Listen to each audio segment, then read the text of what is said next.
A ver, solemos pensar en Jesús como nuestro Salvador, ¿verdad? Pero ¿lo vemos también como nuestro estándar? Esa es la gran idea que vamos a explorar hoy. Cómo Jesús no solo nos salva, sino que se convierte en el verdadero modelo, en la planticia, para nuestro ministerio y para toda nuestra vida. Y esta es la primera pregunta. Una pregunta que parece simple, pero que tiene mucha miga. ¿Con qué nos estamos midiendo? ¿Contra qué comparamos nuestro progreso, nuestra madurez espiritual o el impacto que tenemos en el mundo? Mirad, hay una analogía fantástica sobre alguien que construye una pared en un sótano. Imagina que cortas la primera tabla con la medida perfecta, pero luego, para la segunda, en lugar de usar la cinta métrica original, usas la primera tabla, y para la tercera, usas la segunda. Al final, ¿qué pasa? Que la pared acaba totalmente torcida. Cada mínima imperfección se va acumulando. Para construir rectos, siempre hay que volver al estándar original. Y aquí es donde esa historia cobra todo el sentido en nuestra vida. Es muy fácil medir nuestra madurez comparándonos con la generación anterior o con la gente que tenemos al lado. Pero al hacer eso, corremos el riesgo de construir una vida torcida, basada en una copia, de una copia, de una copia, en lugar de basarnos en el diseño original. Y la Escritura es clarísima al darnos ese estándar original e inmutable. Aquí, en Romanos, nos dice que nuestro destino es ser conformados a la imagen de su Hijo. O sea, Jesús no es solo una figura a la que admirar, es el plano original, la medida perfecta con la que el Espíritu Santo quiere construir nuestra vida. Pero justo aquí es donde a menudo nos atascamos. Aparece una idea que, sinceramente, nos paraliza. Una conclusión que casi todos hemos sabido o pensado alguna vez. Claro, Jesús hacía milagros porque es Dios y nosotros no lo somos. Y esta idea crea una distancia que parece insalvable y convierte a Jesús en una excepción admirable, pero no en un ejemplo que se pueda seguir. Esta pregunta es absolutamente crucial. ¿Su poder para hacer milagros era una especie de función automática de su divinidad? ¿Algo totalmente fuera de nuestro alcance? ¿O hay algo más profundo en el modelo que nos mostró? Algo que se nos está pasando por alto. Y aquí tenemos una pista que es gigantesca. Si miramos los evangelios, el 100% de los milagros de Jesús ocurrieron después de su bautismo. Ni uno solo antes. Esto no puede ser una casualidad. Algo fundamental cambió en ese momento. Algo que fue el pistoletazo de salida para su ministerio público y sobrenatural. Y la respuesta nos la da el propio Jesús. Cuando le preguntan cómo hace todo lo que hace, su respuesta es increíble. No dice, lo hago porque soy Dios. Dice, no puedo hacer nada por mí mismo. Él mismo señala una dependencia completa y total del Padre. Su poder no venía de su independencia, sino de su intimidad y obediencia. Entonces, ¿cuál fue esa pieza clave del puzzle? ¿Qué pasó en su bautismo? Pues fue la unción del Espíritu Santo. Fue el Espíritu el que capacitó su naturaleza humana para el ministerio, ungiéndolo para la misión que el Padre le había dado. Y es fascinante cómo el propio Jesús interpreta lo que le ha pasado. Justo después del bautismo, va a la sinagoga, lee este pasaje de Isaías y básicamente dice, esto se está cumpliendo hoy.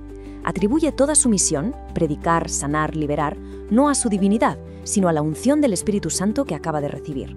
Esto nos muestra algo brutal. No se puede separar a Jesús del Espíritu Santo. Como dijo el Papa Juan Pablo II, citando a San Basilio, el Espíritu fue su compañero inseparable. Desde su concepción hasta su resurrección, cada acto de Jesús fue un acto hecho en el poder del Espíritu.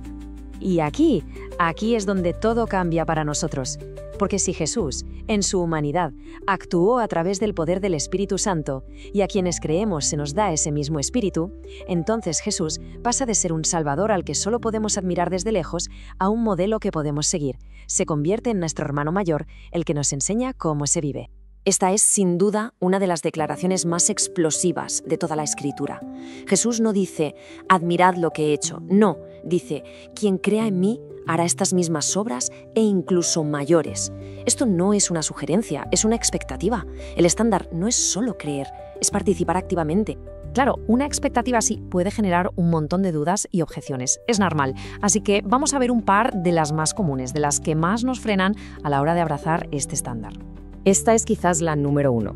Esa sensación de que el poder de Dios es solo para gigantes espirituales y que el resto tenemos mucho trabajo personal por delante antes de poder ser útiles. Sentimos que no damos la talla, ¿verdad? Pero fijémonos bien en el mandato de Jesús a sus discípulos. Eran gente imperfecta, que todavía estaban aprendiendo. Y sin embargo, la orden fue clara. Mientras van, sanen, limpian, expulsen. La misión no era un premio por haber llegado a la perfección, era una orden para el camino. Es una pregunta bastante directa si lo pensamos. Al revisar el mandato no hay una letra pequeña que diga «Cuando seáis perfectamente santos, entonces podréis hacer esto». El poder no estaba en la santidad personal de ellos, sino en la autoridad de aquel que los enviaba y en el espíritu que los capacitaba. Esta es otra objeción muy común, la idea de que desear moverse en lo sobrenatural es una forma de arrogancia espiritual, como si uno quisiera robarle el protagonismo a Dios. Pero es que Jesús le da la vuelta por completo a nuestro concepto de grandeza. Cuando sus discípulos discutían sobre quién era el más importante, Él no les echó la bronca por querer ser grandes, sino que redirigió ese deseo. Dijo que la verdadera grandeza en su reino no está en que te sirvan, sino en servir. Por tanto, el ministerio sobrenatural no es para la gloria propia, es para servir a la gente con el poder y el amor de Dios. Muy bien. Entonces, ¿cómo se vive este estándar en el día a día? ¿Cuál es el secreto para pasar de la teoría a una vida que de verdad esté guiada por el Espíritu? Y esto nos lleva de vuelta al principio de todo. Jesús dijo, separados de mí no podéis hacer nada, que es un eco de su propia dependencia del Padre. La clave, por tanto, no es esforzarse más, sino permanecer más. La fuente de poder es la misma para nosotros que para Él, una conexión viva, constante con la fuente de la vida. Al final, todo se reduce a esto. El estándar ha sido revelado, el poder ha sido provisto, la invitación está hecha.